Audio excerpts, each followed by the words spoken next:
we got some beef up front.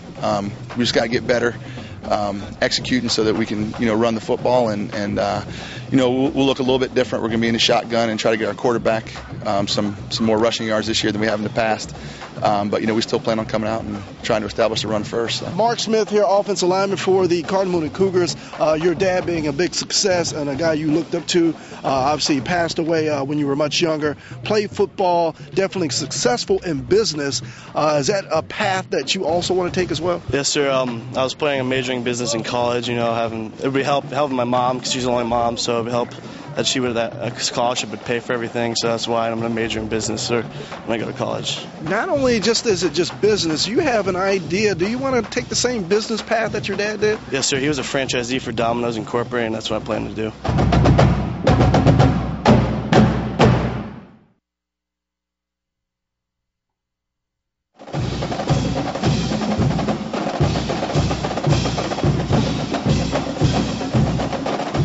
Welcome back to Friday Football Fever. I'm now joined by Herald-Tribune sports writer Doug Fernandez. Let's dive right into it, Doug. Week 5 of the season, teams are starting to show who's really got game right here. Let's start with your game. ODA, Evangelical Christian. A lot of people say, all right, that's just a 1B6 team, small stuff, but they play big today.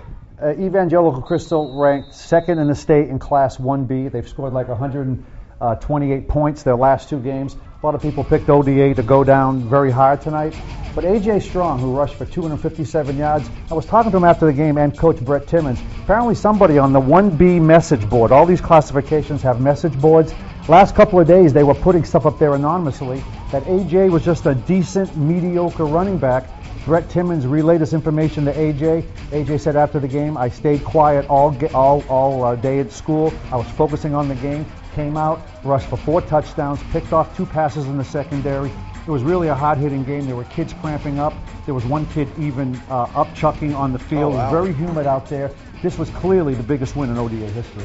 ODA is now 3-1, 2-0 in their district. They are now tied with Braden Christian for first place. Another big game. Let's talk about Charlotte, Venice. Both teams actually won their game. Charlotte is now 6-0, Venice 5-1. These two teams will meet next Friday night. The history last year, Charlotte lost during the regular season, but then Charlotte bounced back and won when it counted most in the postseason. Talk about a crowd next week in Venice. Yeah, I was talking to some people. A lot of these games, they're forgettable the minute the game is over because mismatches and so forth. But this game, only 1 loss between the 2 teams. I was talking to some people down there with the proper hype, with the rivalry game the way it is. They're expecting maybe 8, 9, 10,000 fans down in Venice. The green wave is going to come out for Venice, and Charlotte will come up and have their big support. So this will be a game that will be hyped a lot during the week, and maybe even memorable a couple hours even after the conclusion of the game.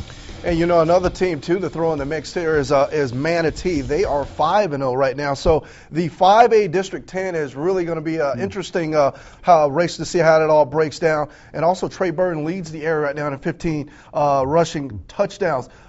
Fern, let's talk about, we've talked about the good, but now let's talk about the bad. The biggest upset so far this season in your mind? Well, we were looking at the score, the Booker score tonight. They lost 50-14. I've covered Booker a couple of times, and when I saw them on the sidelines, I saw a team that maybe lacked a little discipline, lacked a little focus. Coach Fred Gilmore told me that we'll get it corrected, but it looks like just by the score of tonight's game that maybe those discipline problems, maybe those breakdowns on defense and offense are coming back to haunt Booker. So right now, at the midway point of the season, or almost, I'd say that Booker is probably the most disappointing team in the area right now. Well, there you have it right there. He is Doug Fernandez. I am Antawan Smith. That'll wrap up this week's of Friday Football Fever, our coverage. We will do it all over again next week. We will say goodbye. We have more news and weather coming up on the other side of the break.